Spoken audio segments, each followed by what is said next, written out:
Dengan berubahnya kondisi seperti saat ini, tentunya harus ada parameter yang kami ubah juga. Namun di atas segalanya, goals daripada insentif tur seperti ini itu tetap harus tercapai. Seperti tadi kita cerita, karyawan menjadi lebih engage dengan perusahaannya. Halo Sobat Mais, jumpa lagi di acara Mais Talk, podcast yang mengulik berbagai topik hangat dan menarik seputar industri mais. Pada episode kali ini kita akan membahas tentang tren insentif travel pasca pandemi atau during pandemi mungkin bisa dibilang. Nah, untuk itu saya telah bersama dengan dua wanita hebat di bidangnya masing-masing. Yang pertama ada Bu Evi Jo selaku Vice President BCA, Bank BCA. Apa kabar Bu? Baik Mas Ayu. Sehat ya Bu? Sehat semuanya, thank you undangannya. Selanjutnya ada Bu Sani dari Panorama Group. Apa kabar Bu? Yang biasa ini Bu Sani jagoan handling mais ya, insentif ya, grup yang terutama yang domestik ya Bu? Atau cukup lumayan rame, udah mulai periode semester 2 ini kita udah mulai. sudah mulai ya? Berjalan. Seperti kita ketahui Sobat Mais, di antara 4 unsur mais, insentif itu mungkin bisa dibilang yang paling suffer di antara yang lainnya ya. Untuk itu kita akan membahas detail tentang itu, tapi sebelum masuk ke Bu Sani, saya akan kepada Bu Evi selaku usernya yang biasa memberangkatkan karyawan atau mitra bisnisnya Bu untuk program insentif. Sebenarnya minat corporate di saat ini untuk program insentif trip itu seperti apa Ibu? Masih tertarik atau tidak? Oke, jadi kalau ditanya dari sisi minat, pastinya ini masih berminat gitu, seperti itu. Kenapa? Karena dari pengalaman perjalanan kami gitu ya, kami juga sering bekerja sama dengan Panorama. Banyak sekali manfaat yang kami dapatkan dengan melakukan program tour atau di bidang kepariwisataan seperti ini terkait dengan benefit buat perusahaan kami. Oke. Misalkan apa Bu, benefit yang biasa atau mungkin BCA punya KPI ya dari sebuah program insentif itu, apa sih yang diharapkan dari sebuah insentif trip itu? Oke, mungkin kita bisa cerita dulu ya Mas ya, bahwa dengan kepariwisataan atau mungkin umumnya disebut insentif tour, namun di BCA kami lebih menyebutnya sebagai benchmarking tour untuk inovasi, kemudian kami menyebutnya untuk service reward tour, untuk pembelajaran servis kami gitu ya. Kemudian kami juga punya program apresiasi yang berupa turisme juga, itu adalah untuk nasabah-nasabah kami yang terpilih. Dan kami juga punya program CSR-nya BCA, itu yang terkait dengan pembinaan support untuk kepariwisataan di Indonesia, atau yang kami sebut dengan desa binaan BCA, seperti itu. Jadi ini program yang sampai terakhir masih berjalan, dan terkait dengan program untuk desa binaan sampai sekarang itu masih tetap berjalan.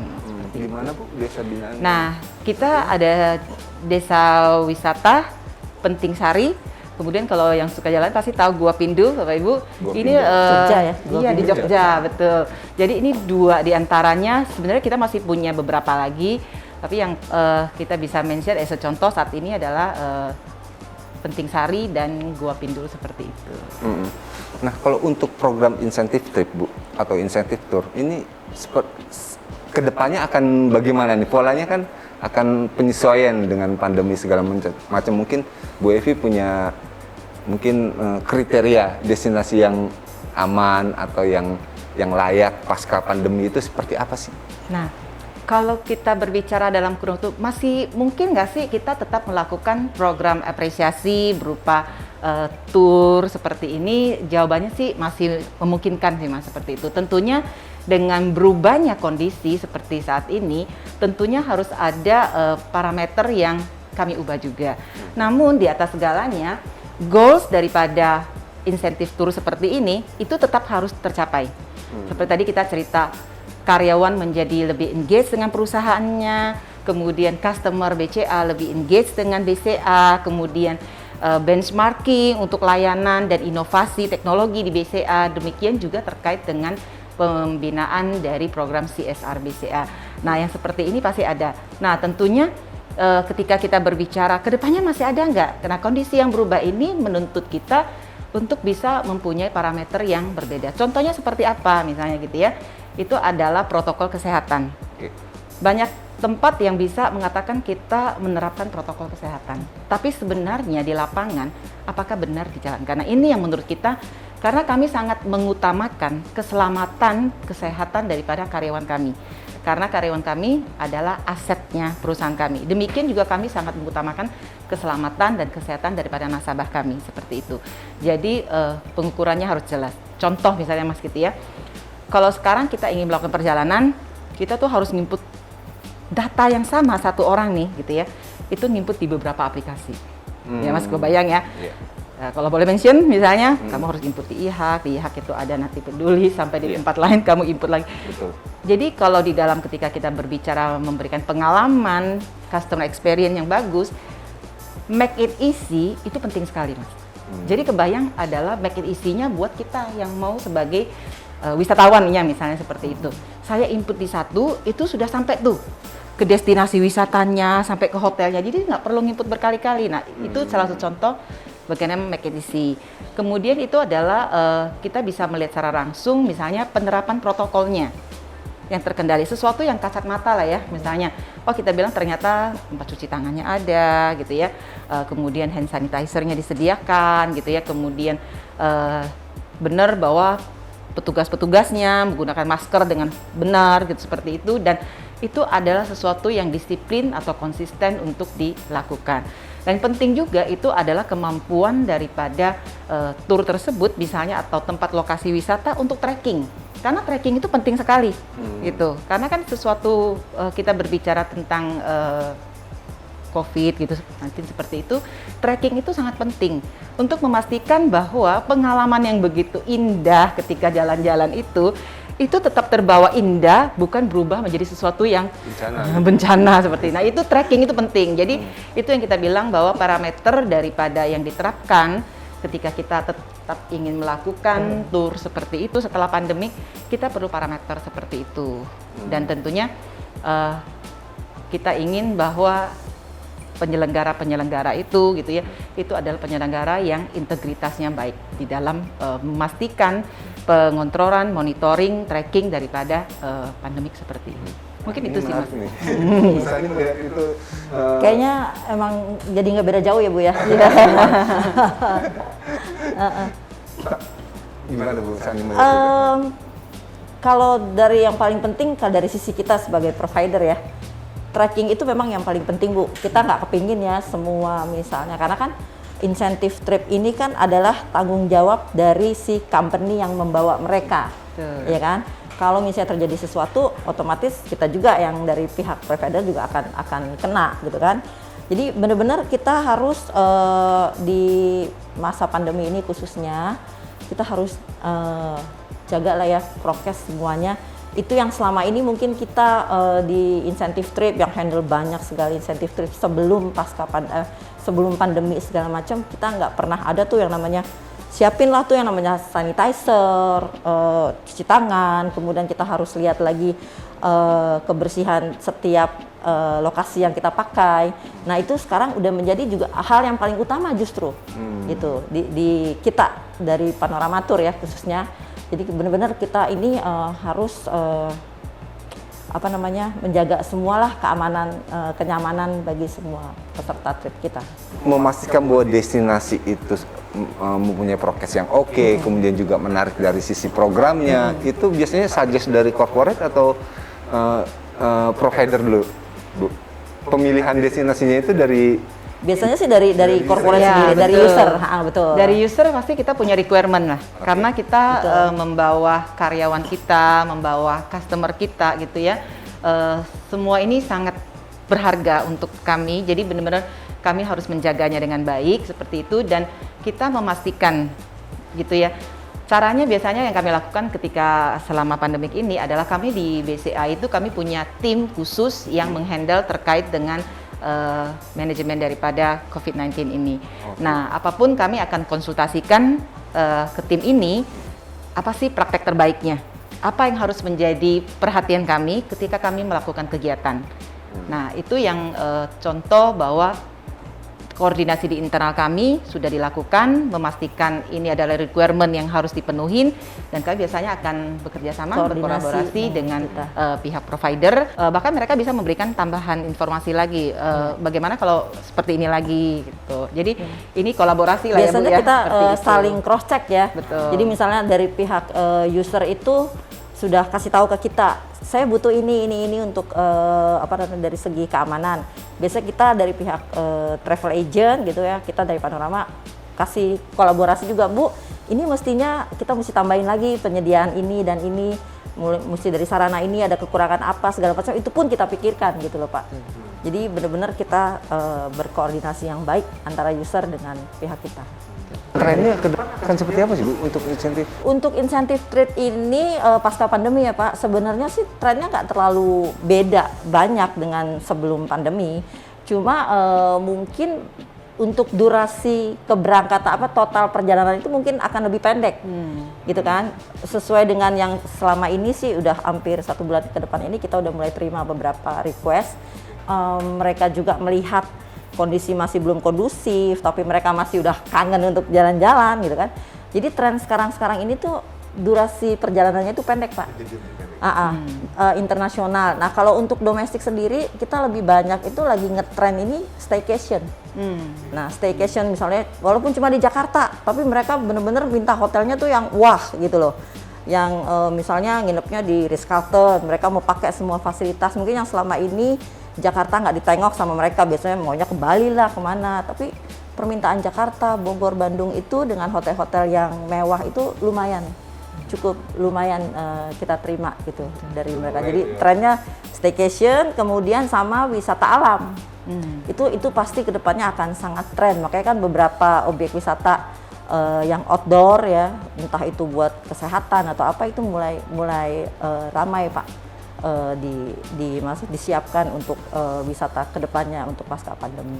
Nah ini terkait destinasi Bu Sani, biasanya itu kan untuk memberikan sesuatu yang wah kepada karyawan karena aset berharga Ibu, untuk menghargai apresiasinya juga kan, destinasi yang dipilih juga wah, Eropa atau bahkan ya negara-negara yang bisa dibilang kualitasnya lebih oke dari kita. Nah kan di era pandemi ini hal-hal yang gitu akan menjadi lebih kompleks ya gitu. Ada tren nggak Bu ya peralihan misalkan ke domestik gitu ya, dari corporate ini siapa Bu?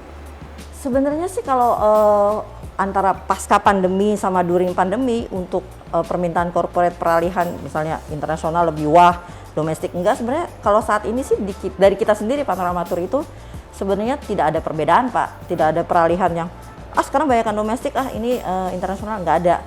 Tapi yang jelas mungkin selama ini baru kita banyak kemas domestik itu dengan sesuatu yang lebih wow gitu loh. Jadi mungkin kalau orang biasanya ke Bali ya udah jalan-jalan ya kan, pakai hotel walaupun bintang 5 ya udah nikmatin fasilitas. Tapi kalau sekarang mungkin di hotel itu kita buatkan suatu konsep acara yang lebih segala macam yang lebih menarik gitu, tapi tetap prokes itu tetap ada gitu loh. Terus misalnya lagi kita menikmati lagi fasilitas domestik yang selama ini tidak ditengok, kayak menuju ke satu hal yang unik kayak kita makan dengan raja di mana gitu kan, di Bali itu ada tuh di Karangasem. Itu yang gitu-gitu kita siapkan saat ini untuk kedepannya nanti gitu, supaya kan orang-orang ini banyak yang udah kepingin banget jalan-jalan tapi nggak mau yang biasa-biasa aja gitu, pengen sesuatu yang unik, itu yang kita siapkan khususnya di domestik. Betul programnya itu, dan itu harus kita sampaikan juga ke pihak user karena itu pengaruh di angkanya Pak, tetap budgetnya itu pasti jauh lebih tinggi daripada tur-tur biasa gitu ya, domestik biasa. Kalau Bu Evi melihat potensi domestik gimana ya Bu? Sebenarnya pandemik ini tuh memberikan nuansa yang harus kita lihat sisi positifnya ya, seperti itu. Kalau misalnya kita bilang kita ingin jalan-jalan gitu ya, seperti sebelumnya memang karena tujuan kami itu adalah untuk benchmarking terkait dengan service, terkait dengan inovasi, pastinya kami akan benchmarking dengan perusahaan-perusahaan di luar sana atau destinasi, karena kami selalu membungkus reward tour kami itu dengan benchmarking untuk innovation sama service seperti itu. Pasti kami carilah perusahaan-perusahaan yang sudah levelnya kelas dunia seperti itu gitu ya. Nah, kesempatan di after pandemic seperti ini atau pasca pandemic ini memberikan peluang yang luar biasa nih sebenarnya untuk kepariwisataan di Indonesia seperti itu. Namun memang bahwa ini harus dipersiapkan dengan baik gitu ya. Sisi yang menjadi opportunity-nya buat kita di domestik itu sebenarnya adalah terkait dengan biaya. Pastinya kalau kita bandingkan nih biaya kalau harus membawa tour gitu ya ke luar negeri dengan tour di dalam domestik sendiri, walaupun tadi Bu Sandi sempat sampaikan pasti adalah biaya lebih tinggi ya. Tapi tentunya saya merasa itu mungkin bisa lebih rendah ya Bu Sandi ya, ketimbang kalau kita sejauh yang luar sana. Tapi memang kesempatan ini harus disikapi dengan sebaik-baiknya lah ya di domestik kita.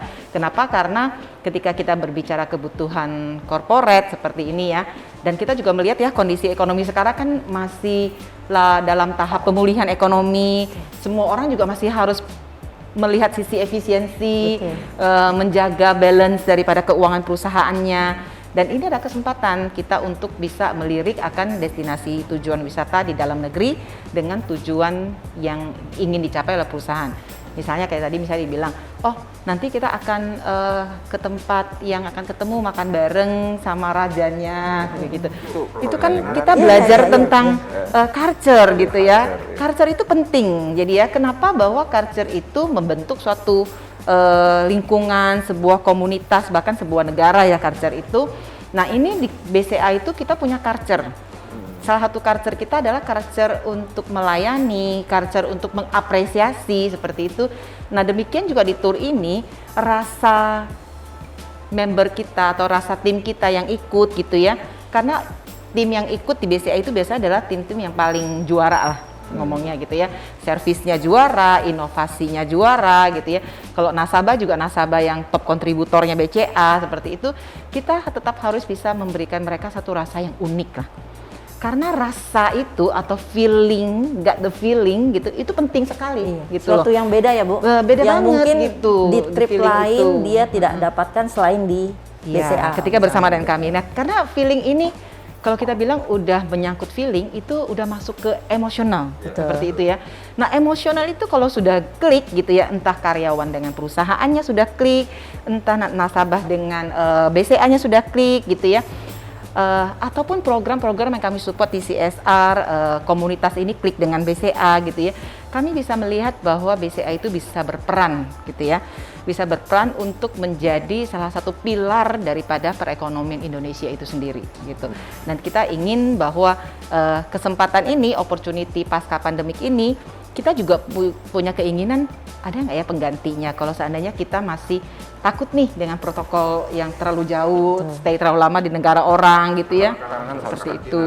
Nah iya, datang aja 12 hari karantina, bagaimana mau jalan-jalan gitu kan. Jalan-jalan cuma 8 hari ya Bu. Iya betul. 12 hari. Nah, Jadi itu kan jadi cost kendala ya gitu. Jadi perbandingan biaya itu pastilah harus kita hitung gitu ya. Tapi tentu kita juga melihat benefit daripada tujuan wisata tersebut. Karena tentu kami sangat ingin sekali yang bisa bermanfaat lah ya buat bagaimana meningkatkan team engagement di BCA gitu ya, meningkatkan customer engagement di BCA, budaya melayani, budaya berinovasi, dan juga bagaimana program CSR kami tetap bisa jalan. Karena dari feeling itu yang kita tadi bilang feeling itu ya, kalau sudah klik secara emosional, kita tuh sudah ingin memberikan segalanya deh untuk perusahaan kita, seperti itu. Kenapa bahwa feeling ini kita bilang penting sekali buat BCA? Mas bisa bayangkan nggak ya, karyawan BCA itu malam ini kami punya acara pengumuman reward kemenangan. Siapa aja nih yang terbaik nih yang menang seperti itu ya. Terus Mas besok pagi langsung pergi jalan-jalan, nggak pakai persiapan. Bayangkan segala sesuatu sudah disiapin oleh panitia gitu ya. Even baju dingin gitu ya, sudah disiapin oleh panitia gitu ya. Dan kemudian ketika jalan-jalan dapat uang saku lagi gitu ya, buat ya beli-beli gitu. Terus di sepanjang perjalanan gitu ya, biasanya kalau bos-bos gitu ya, direktur pastilah bisnis kelas ya, Bu, seperti itu first class gitu ya. Tapi direktur kami enggak, karena dalam perjalanan ini pasti ditemani sama direktur gitu ya. Direktur kami juga duduk bersama dengan kami di economy class. Jadi ini kan ada value yang ditanamkan tuh tentang kebersamaan di dalam perusahaan, bagaimana bisa lebih akrab gitu ya. Jadi foto bareng ya, istilahnya sampai foto jungkir balik sama direksi juga diladeni mau gitu ya. Memberikan contoh melayani seperti apa, makan semeja, kemudian mendengarkan direksi bercerita tentang value-value yang ada di BCA di dalam sepanjang perjalanan. Kadang-kadang di bus kan cukup lama ya, dari satu destinasi ke destinasi berikutnya, itu dipakai tuh. Bukan buat bobo gitu ya, tapi buat mendengarkan sharing dari direksi ya, langsung. Ini ya. kan kesempatan yang langka banget gitu ya. Kemudian kita juga setelah bareng-bareng gitu ya, setelah itu pasti orang akan punya suatu feeling yang luar biasa. Apalagi ya setelah udah capek jalan-jalan seharian gitu kan, kembali ke hotel, hotelnya kami selalu siapkan yang bintang 5 seperti itu. Kita masuk kamar yang nyaman banget, kasur yang gede gitu ya, disertai dengan hadiah-hadiah dan night letters dari direksi juga gitu. Wow banget. Nah, feeling inilah atau emotional click ini itu yang ingin selalu kami bisa dapatkan, termasuk nanti adalah tujuan wisatanya misalnya di dalam negeri seperti itu. Nah, jadi sebenarnya kalau kita bilang tujuan wisatanya, oke, itu memang satu poin sih. Tapi apa sih yang menjadi result, menjadi hasil daripada kegiatan tersebut? Nah, ini penting sekali untuk kami di situ. Jadi bagaimana membangun engagement, tim engagement di dalam BCA, membuat tim yang semakin hebat ya dalam melayani, punya budaya melayani, budaya inovasi. Kemudian nasabah yang semakin engage dengan BCA. Karena ketika kami membawa tur bersama nasabah seperti itu bukan hanya mempererat hubungan nasabah dengan BCA, tapi kami mempertemukan nasabah dengan nasabah juga gitu ya. Mereka adalah nasabah-nasabah top kontributor BCA. Iya, betul. Jadi setelahnya mereka akan bekerja sama seperti apa, menghasilkan bisnis seperti apa lebih lanjut, itu mungkin kita nggak bisa tahu langsung, tapi itu adalah efek daripada mereka sempat kita pertemukan dalam suasana yang santai, jalan-jalan kan santai banget ya, relax, dan rata-rata ketika orang dalam kondisi relax, kondisi santai itu segala hal-hal baik itu lebih mudah untuk diterima, kreativitas lebih keluar gitu ya, bahkan mungkin juga komitmen pribadi itu akan tercipta di situ seperti itu begitu. Itu menarikmu. Ternyata itemnya value yang diharapkan sebuah user itu sangat banyak sih.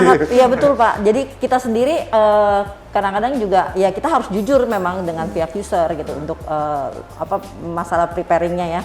Misalnya kayak tadi Bu Evi bilang bahwa iya kita mau di kamarnya nanti pada saat mereka istirahat mereka sudah terima hadiah-hadiah. Nah itu juga kita juga nggak sembarangan untuk kasih hadiah itu Pak. Pasti kita akan preparing kita nih, kita berikan item-item, beberapa contoh nih loh Bu yang mau kita kasih jenisnya seperti ini, approve atau enggak. Kenapa ini? Iya, itu ada, semuanya ada Pak. Jadi benar-benar kita nggak sembarangan main.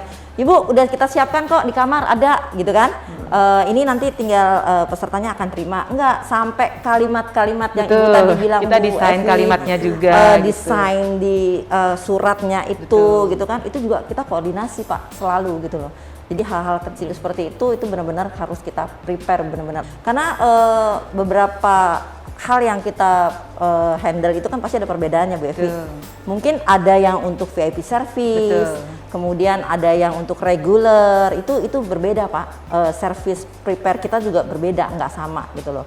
Mungkin kalau untuk yang VIP dari segi restorannya, dari segi hotel dan segala macam itu juga harus berbeda dengan yang regular punya. Jadi memang benar-benar kita harus saling iya, jadi kita harus koordinasi juga, segala sesuatu harus kita sampaikan. Mana yang bisa, yang kita sanggup, mana yang kita tidak sanggup. Tapi so far selama ini kita sanggup. Betul. Thank you banget Bu untuk bantuannya selama ini, kolaborasinya sangat cantik karena orang itu kita tidak mau ketika mereka selesai jalan-jalan masuk kamar cuman capeknya doang gitu ya. Masuk kamar itu euforianya naik lagi. Nah inilah kita bilang bagaimana meng-create emosionalnya itu yang sangat penting sekali itu. Kalau biasanya kalau di BCA itu yang mengurusi itu ada divisi khusus atau masing-masing divisi mempunyai plan untuk itu ya, untuk PIC-nya meeting masing-masing. PIC masing-masing ya? Iya, jadi kan nggak bisa juga ya satu divisi itu ngurusin Iya. BCA sebanyak itu. Kami punya beberapa unit kerja gitu, tapi itu sudah blended Mas. Jadi nggak ada yang namanya unit kerja khusus ngurus jalan-jalan tuh nggak ada. Jadi kayak seperti di tempat saya, tugas saya membawai aspek pembinaan budaya layanan perusahaan. Kami bertanggung jawab untuk service reward tour, termasuk innovation technology tour seperti itu. Jadi nanti untuk yang tim bisnis, mereka itu akan membawahi untuk yang tim bisnisnya BCA. Kemudian kalau misalnya untuk yang nasabah, itu ada tim yang memang selama ini khusus menghandle program-program untuk nasabah-nasabah prioritas top kontributor BCA misalnya seperti itu. Sehingga keseluruhan program itu baik terkait dengan relationship-nya, terkait sampai dengan rewarding tour seperti ini adalah satu kesatuan yang diplanningkan dengan baik di BCA. Jadi inline ya, semua Betul. terkoneksi ya gitu ya. Jadi tetap bahwa kami sudah merasakan manfaat daripada memberikan reward berupa tour seperti ini, baik kepada karyawan, kepada nasabah, itu sangat bagus manfaatnya. Efektif ya, Efeknya ketimbang bagus gitu. masih hanya fresh money seperti itu. Oh gitu iya, ya. di BCA itu Kayaknya kita nggak- sebenarnya nggak jarang, gitu ya.